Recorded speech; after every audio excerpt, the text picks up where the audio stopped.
Hey everybody, welcome back to Fish With Me today. Today we're going to be reviewing this 2018 Evinrude outboard.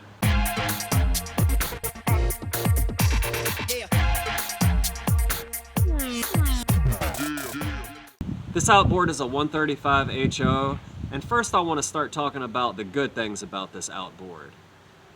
Okay, it starts beautifully when it starts. It can be 20 degrees out. As soon as you turn that key, if it's running right, it will start up right away, no problem. Some other good things are it's very nice looking, it's quiet, the torque and the power on this motor are amazing. It really truly is. The other pluses to this motor, it has a very strong gear case. It shifts smoothly. All that is very good. Even though it's a two-stroke, it's very efficient. It hardly burns any oil, and it's pretty good on gas too, really. This particular model is a E135HG LABK. As far as the good things, I mean, I guess that's about it. It's got good power all around, top speed, low end, mid-range. It'll pop the boat out the hole like it ain't nobody's business. Now, here we go to the bad parts, like there always is with these marine products. Okay, so I've got a long list of problems with this engine. This was a repower. The boat is a 1999 Stratos, and we had a 115 Evinrude Fitch on the boat before. And the first problem we had was after we repowered, the steering wasn't quite right. It would pull really hard to the right when you're trying to hold the wheel straight, and it just wasn't right. So just in case you do a repower, be on the lookout for this. If you're going from a old 115 to a 135 HO, which the 135 here is really like a 150 of yesteryear as far as the size and the horsepower and everything. So what they did to fix it was they didn't have to use hydraulic steering, thank goodness, because that would have probably have costed more money. But they put a no feedback helm. They installed that, and after that the steering was good to go. Now, some big problems arise very quick with this engine. The second time I took it out, I started hearing crazy noises coming from the engine. I'm not sure what was going on at the time. And it turns out the bolts on the flywheel came loose. Those are the flywheel bolts right there that came out and were bouncing around all up in the stator. So yeah, real nice. Looks like that cover's been cut for some reason too. I never noticed that. But and one thing too, this thing was still in its experimental stages because it has to adjust the fuel and everything, and I guess the spark or whatever for the first, I don't know, 8 hours or so. I can't remember exactly, but to me, if it had a bunch of problems when it was adjusting still, trying to get all its stuff right, that just bothers me because it's trying to adjust while flywheel bolts are flying and popping around the stator. That can't be good. I can't remember if any cracked or not, but they came loose and started bouncing around inside of the stator, sparking all around, going to ground and everything else. So under warranty, they did fix that problem. They put a new stator and a new flywheel and new bolts with a little bit of Loctite on them this time to keep them from coming back out.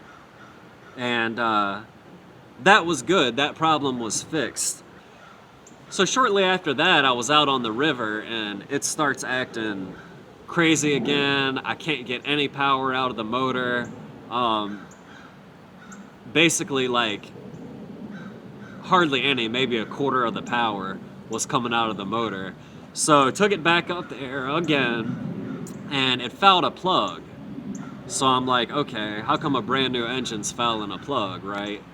So It ran a little bit longer, no problem. Then me and my daughter were out fishing, and all of a sudden it just cranks but won't start.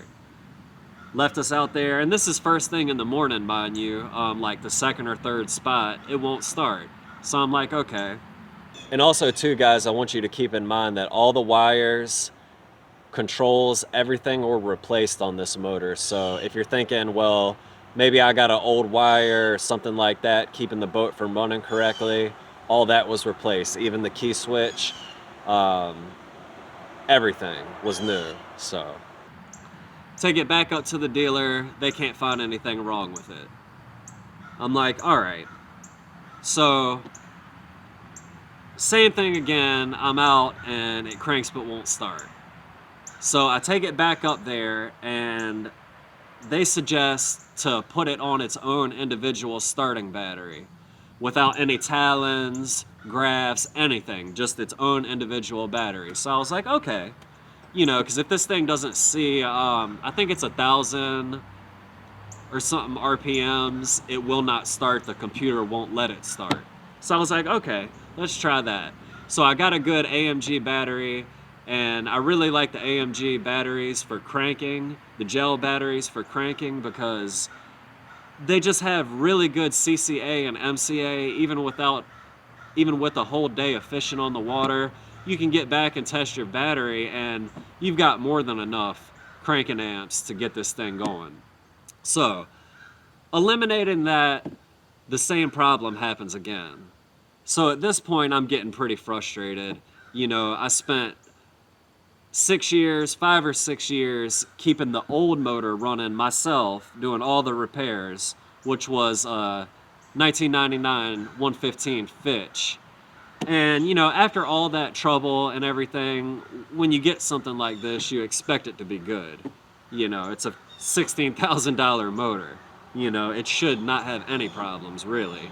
You know, I know it's the real world and things have problems, but anyway, so put the battery on. It seems like it's going to be okay. Now, time goes on, and all of a sudden, I see water coming out from strange places in this thing. Right around the trim switch right here, it was coming out the cover, just dripping, pouring out of there. So I'm like, okay, well, I know that's not right. And this was first thing in the morning, so I knew it couldn't be residual water from getting off a plane and having water splash up on here. I knew there was some kind of trouble with it. So I was able to fix that one myself. A hose had came off. Most of these water hoses on here, they have a tie strap to secure them, and I guess they just missed that one at the factory or something, so I fixed that myself. Pretty easy fix. So time goes on, and here we go again with the cranks but won't start issue. So, you know, it's really bad when you're out there far away from the landing and you get stranded. You know, it's not a good feeling. We've got a 36 volt trolling motor on this boat, and you know, a lot of times it'll get you back and then sometimes it won't. This last time I had to get towed in, so I had to interrupt somebody else's day to get towed in. Luckily the guy was really cool and he knew what he was doing and everything as far as getting me back safely. Anyways, another problem with getting stranded and getting towed back in is either AMG or gel batteries. A lot of people don't know this, but if you run them down past 50%, they can never recover fully. So mind you, in this process, we're burning up $200, $350 batteries because this thing keeps breaking down. I've put, I don't know, like 5 batteries in this boat or something, and the majority of them were because I keep having to troll back because this thing keeps breaking. Therefore, the batteries are taking damage from that because you're draining them down almost all the way when that happens. And not to say that it'll be ruined the first time you do that, but it's just not good for them. It's going to shorten the life of your battery, and like I said, it never gets back to full charge after that. With that being said, I'm so frustrated with this thing. You know, I work, I don't have time to run up to the dealer every time it hiccups. You know, I'm honestly at the point right now where I'm just gonna get a John boat and put the 36 volt trolling motor on there and fish. You know, even if I have to stay close to the landing, at least I can fish and I know I'm not gonna get stranded by this thing. So where it's going is up in the air right at this moment, but it's frustrating to say the least. You know, it really is. I'm not happy with Evinrude at all. The old one was a piece of junk. This one's been a piece of junk. And honestly, my uncle has one too. That's about 5 years older than this one, and it's a piece of junk. So I really don't need any more proof that the reliability for their motors lacks heavily. Now let's pop the top on this thing and I'll show you the inside and everything, because you would think it'd be a great running motor because it looks solid. Everything in there looks great. You know, like I said, I have no problem with the gear case. The gear case is tough as nails, shifts like a dream. You know, it's nice and quiet. So it's just a shame that it's got this intermediate glitch, which in reality is almost worse than it actually just breaking, because if it would actually just break, I could probably take it up there and get it fixed under warranty. So, also with everything going on with them shutting down and everything, I don't even know if they've got service techs that'll come and take a look at it because the shop's not figuring it out. You know, and in their defense, it's not doing it while it's there, so how are you really gonna figure it out? You know, you take it back and it'll start right up like there was never any problem. So it's kind of crazy. It's probably honestly just a loose connection or a plug or something like that, but we shouldn't have to be dealing with this. You know, straight up, it should work. You know, especially all I've been through with it. But let's take a look at the inside and I'll show you guys the motor.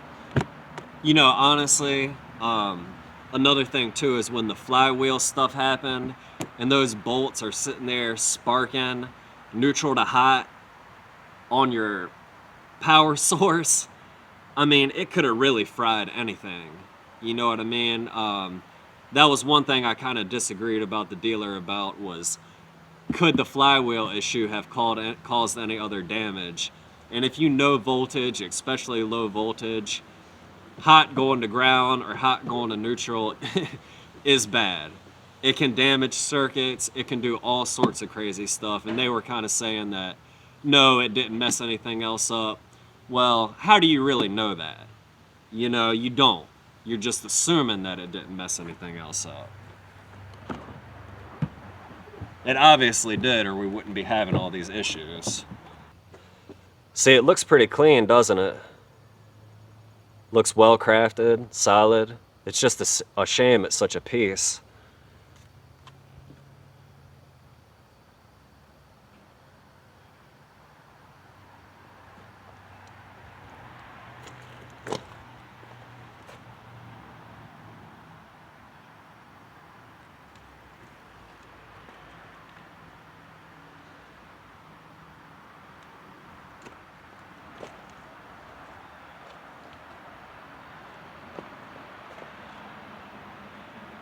Ultra low fuel emissions, which it does. It barely smokes, doesn't smell bad, nothing. All of that is good too. But don't matter about any of that if the thing doesn't run and it leaves you stranded. I mean, who cares?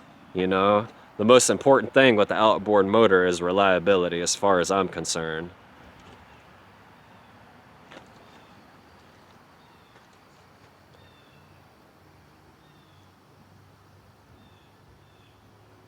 Anyways, I hope you guys enjoyed the video. Make sure to hit that subscribe button. I got a lot of new reviews coming, and I want to give you guys a straight up honest answer on these products. I'm not here to sugarcoat everything and look for sponsors or anything like that. I'm just here to give you the real news so you don't have to go through this stuff with your hard-earned money. That's gonna wrap it up today, and we'll check you on the next one.